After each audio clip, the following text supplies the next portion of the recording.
میں حدیث پاک میں آتا ہے کہ اس کی ناک کھا کر لوٹ ہو جائے. 3 دفعہ یہ لفظ سنائے گئے، اس کی ناک کھا کر لوٹ ہو جائے، اس کی ناک کھا کر لوٹ ہو جائے، جس نے والدین کو پایا اور ان کی خدمت کر کے جنت نہ پا سکا. اسی طرح سے آپ صلی اللہ علیہ وسلم صحابہ کرام کے ساتھ تشریف فرما ہے اور جبرائیل امین علیہ السلام آپ کی خدمت میں حاضر ہوتے ہیں.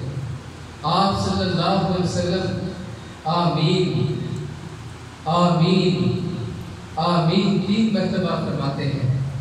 صحابہ کرام آپ رضوان اللہ تعالیٰ علیہ اجمعین پوچھتے ہیں، آپ صلی اللہ علیہ وسلم فرماتے ہیں کہ ابھی جبرائیل امین علیہ السلام آئے اور انہوں نے فرمایا کہ جس کے والدین یا دونوں میں سے کسی ایک حیات ہے اور وہ شخص ان کی خدمت کرے بغیر مر گیا تو دوزخ میں گیا. آپ صلی اللہ علیہ وسلم نے آمین فرمایا. دوسری بار آپ نے آمین فرمایا کہ جس نے ماہ رمضان کا بابرکت مہینہ پایا اور اس میں اپنے گناہوں کی بخشش نہ فرما سکا اور مر گیا تو دوزخ میں گیا. آپ نے اس پہ بھی آمین فرمایا. تیسری مرتبہ آپ نے فرمایا کہ جس نے میرا ذکر سنا اور مجھ پہ درود و سلام نہ پڑا اور مر گیا دوزخ میں گیا.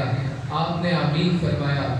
تو برادران دین و ملت، ہمیں اس بات سے پتہ چلتا ہے کہ کون لوگ ہیں جو رب کی رحمتوں سے محروم ہیں، یعنی جو والدین کا نافرمان ہے، جو ماہ رمضان پاتا ہے لیکن رمضان میں روزے نہیں رکھتا، عبادت نہیں کرتا، توبہ اور استغفار نہیں کرتا، اپنے رب کی بارگاہ میں معافی نہیں مانگتا، اور جو اللہ کے محبوب صلی اللہ علیہ وسلم کا ذکر تو سنتا ہے لیکن آپ صلی اللہ علیہ وسلم پر درود و سلام نہیں پڑھتا، وہ بھی محروم ہے.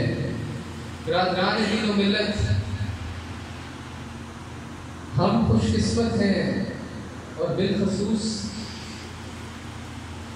شاہ صاحبان خوش قسمت ہیں جو اپنی والدہ ماجدہ کے لیے آج